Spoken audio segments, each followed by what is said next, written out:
Hi, it's Mike with Itty Bitty Micropower Microgreen Business Coaching. For everybody that's ordered the Speed Harvester, thank you.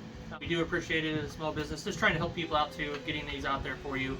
I just wanted to show you everything that you actually get with this product. Obviously, you get the Speed Harvester tray that you've seen where the knife goes in. We'll get that in a second, how that happens.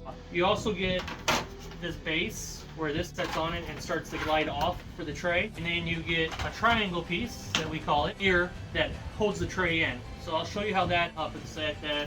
And then of course you get the knife. So it's 4 pieces in total that you actually get. Triangle piece to hold the tray in, Speed Harvester tray, the knife, and the base. And they all have suction cups on the bottom of them. They're triangular in this. All have suction cups on the bottom to hold it onto the table. It should hold onto most surfaces to help you keep the tray in place. So let me show you how that happens. Alright, how to set it all up. So you're going to set the tray down here. The knife will be in it when you're going to go cut it. You're going to put your base down here. That's down now. Press down, get them suction cups activated, and then I like to put the tray up against here. So it's going to hold it from going that direction. And then you got this triangle piece that sets up underneath here. You want to set it right by the tray there. I'm going to set it where it's up underneath the tray. The lip is going to hit. You can see that right? Yes. So the tray is going to hit that lip there. Let's press it down too.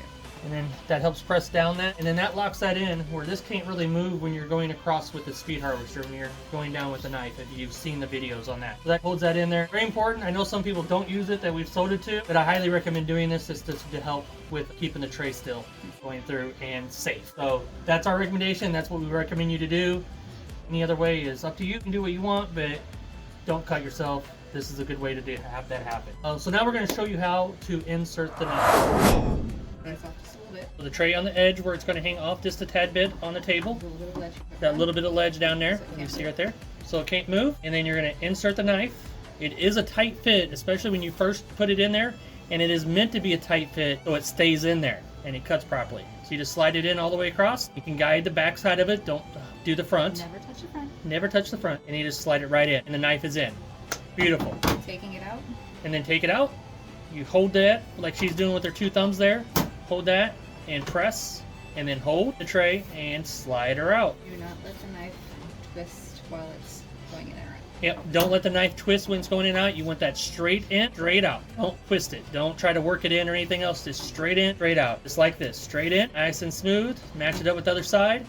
In, boom, and then pull it straight out. With 2 thumbs on the side to get it started, hold it, pull it out. That's all you need to do with putting the knife in. Very easy setup. And one other note I want to make. These are all food safe products. They're 100% food safe, but do not put them in a dishwasher, high temp, hand wash only forever. Like hand wash them ever. You don't want to put them in any high temp or anything like that. They will warp. So hand wash only these products. Thanks guys. If you need to order, there will be links if you've seen this video afterwards or whatever before. There will be links to order, and you can watch the other video how it works here as well.